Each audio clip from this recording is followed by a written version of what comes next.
Hey everybody, my name is Hudson Tran. I am a self-proclaimed wilderness expert, here today with an unboxing and review of the MSR Pocket Rocket 2.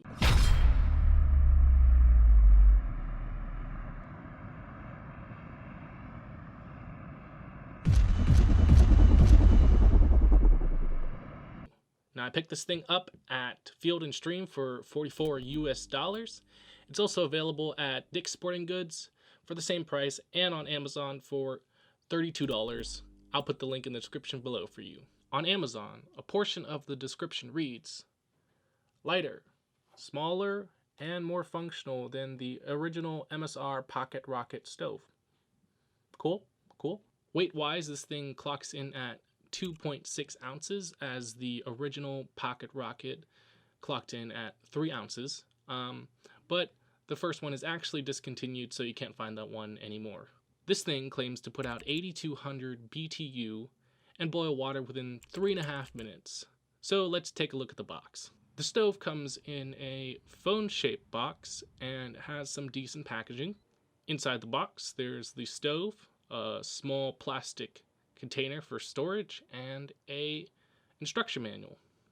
At quick glance, the instruction manual might be a little bit intimidating, but that's only because the instructions are written in a variety of languages, including Finnish, Korean, Norwegian, Dutch, Italian, Spanish, Czech, Russian, Chinese, German, French, and finally English. It also comes with pictures for people who don't speak any of those languages, just to cover all their bases. Good for you, MSR. Anyways, let's take a look at the stove. In my hands, you can start to see exactly how small the stove is. It's got 3 prongs that fold out to create a diameter of about 4.5 inches. To operate the stove, first make sure that the fuel valve is turned all the way towards the minus sign or off, and then screw on the fuel canister. Now, the instructions say to turn the gas on to 3/4 on and then light the stove. However, I found it easiest to have the stove completely off, put the match or flame above the stove, and slowly turn on the stove from the completely off position. As mentioned earlier, MSR claims that this stove can boil 1 liter of water within 3.5 minutes. So I'm going to test that out with my MSR stowaway pot, 1.1 liters. I highly recommend the pot as it has a handle that folds out and allows you to manipulate the pot without any additional tools. So here we are at 1 minute, 2 minutes, 3.5 minutes, 4 minutes, 7 minutes, and 8.5 minutes. Not exactly the 3.5 that we were promised.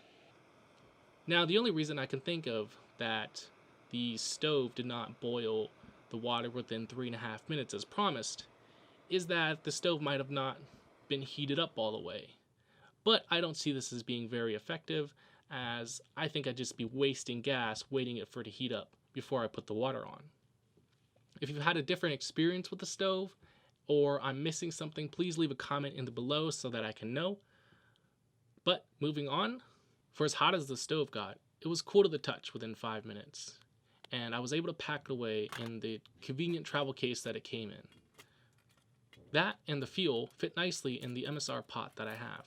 Overall, I do recommend this product for hiking with 1 to 2, maybe 3 people, as I would not trust it with larger pots on it. Pros of this stove include that it is ultra lightweight for all you ounce counters out there. Another one is that it doesn't require pumping like some stoves, and it doesn't require a windshield like some stoves. Finally, it doesn't require any priming, where you have to kind of light the bottom of the stove and let it heat up before you can turn the gas on. So it's quick and easy, and you can set it up in a relatively short amount of time.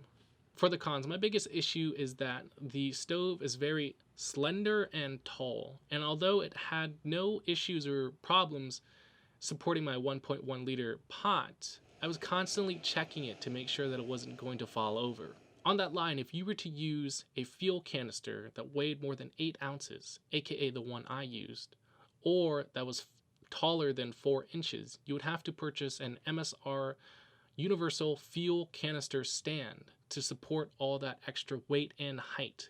And that will run you about $15. I can put the link in the description below for that one as well. Another con is that the stove took a cool 8.5 minutes to boil water, as opposed to the 3.5 that was advertised. I don't think this is very much of a con, but for everybody who needs their meals prepared at warp speed, this might be a little bit deceiving.